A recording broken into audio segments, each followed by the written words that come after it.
Let's talk about what street teams were like back then, because you're talking about MySpace days, and I remember that. And they were the MySpace days. That was like a time, it was before Facebook, before Instagram, before Twitter.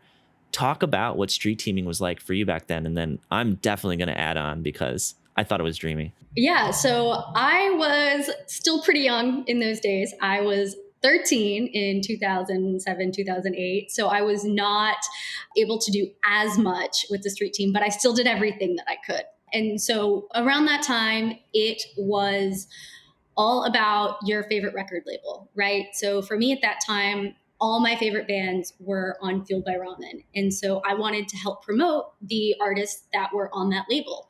And in the MySpace days, as we're calling it, a lot of what that was is you would sign up on the website and they would send you cool stuff. And your job was to tell your friends. Your job was to go to shows in town and spread the word about whatever the new release is from Fueled by Ramen artists. If it's, a new record from the Academy or, whatever it may be, your job is to tell the masses, right? So like just tell everybody about this new record. Did you listen to today's episode somehow already or no? No, I haven't listened to today's episode yet. It's so funny because Johnny is who we had on last week, and Johnny specifically released on his label he started in Chicago, the Academy, as like first record. And then he went on to work at Fueled by Ramen. Oh, that's so funny. Yeah. Anyway, keep going. Well, I'm all actually ears. excited to listen to it. But yeah, that's what it was like at that time. But, Fueled by Ramen and record labels like that were not the first people to do it. The idea of a street team started decades before that in hip hop and rap communities. The idea of a street team grew from hitting the streets to tell people about your record. Oh, okay. I didn't know that. It became a bigger thing as, individual record labels started to have them rather than just one artist or one group saying, oh yeah, like join my street team. Slowly over time became more specialized. It became a bit more formal, and you started having them for other genres of music that come from this DIY ethos. So the first people to pick it up after hip hop was punk. And from punk, you have all of the subgenres of, going into pop punk. And of course, everything that, Fueled by Ramen as our reference point for now was. But then after a while, you started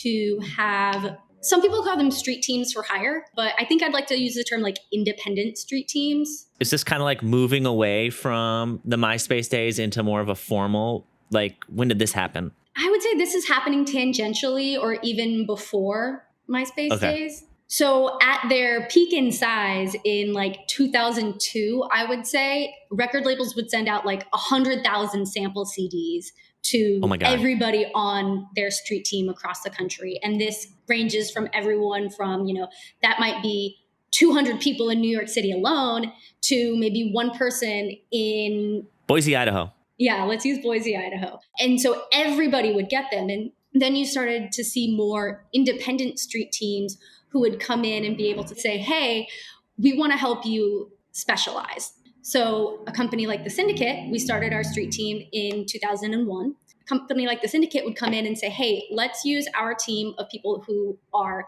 the go-to person in their music community. So the people who work for us are super tapped into their community. They are the most informed about where music is happening in their city.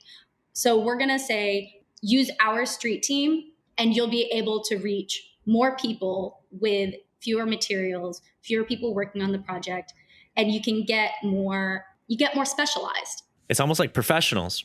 I mean, this is what they do. I mean, in a way, right? It's like these people, this is all they do. It's not just they just do it for your label. They do it for everyone and they live and breathe it. It sounds like. Yeah, there are a lot of people who are professional street teamers, if you want to call it that this is what they do best. And there are some people working on our team that they blow me away every time that they submit a report. And I'm like, yes, you're the best. That's awesome. Yeah. Before we get into the Syndicate and what you guys do today, I just want to vibe off of you talking about street teaming because I'm so happy that you listened to the podcast and identified that, hey, they're just glossing over this thing, which to them seems pretty much like, oh, we know what this is. So everybody must know what it is. But we're putting some kind of what do you call it? We're putting some kind of perspective on what it means to be on a street teamer back in the early 2000s, because into 2010-ish, because I street teamed from 2005 to 2007 for Victory Records, which is also a Chicago label. And that's how I got into the music industry. So, and there's a lot of people who have this story. And I remember, if everybody can think back to being in high school, I was in high school at the time. So I'm probably like 4 years older than you. We existed in the same time frame. Like literally, if you can remember when you were younger, or maybe you are younger, trying to go to concerts and not having enough money. And then you get to work with this label that you listen to the music on and like, hey, we're going to send you posters. And you're like, posters? I spend money on posters. That's free money. And then we're going to send you CDs. And you're like, I have Napster, but I keep getting in trouble. So that's great. And then we're also going to send you stickers and all these things you can give to your friends and these things you can put legally all over your downtown area. And then we're going to get you into shows for free. And you're like, this seems like somebody is fucking with me, because it was literally a dream come true. And that was the first time where I was like, oh, this music is ending up in my hands on purpose, not because somebody just made this sampler. It's crazy. I don't know about you, but when I first went to a concert, I was just blown away by everything. I was like, oh, there's lights, there's all these things going on, and you just don't realize how much work goes into it. And that's the same for street teaming.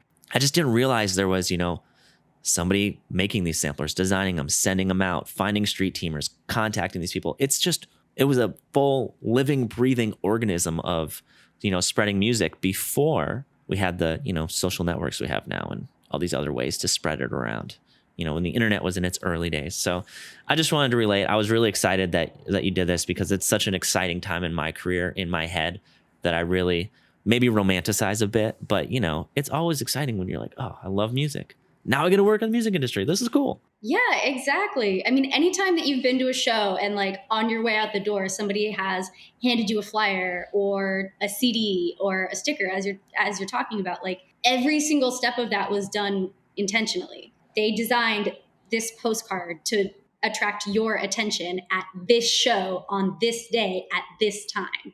Every single thing that goes into that, there's a reason for it. And the people talking to you about it are the best people for that job, because they love the music too. Venues hate stickers. Hate stickers are not a common promo material before the show, anymore. especially.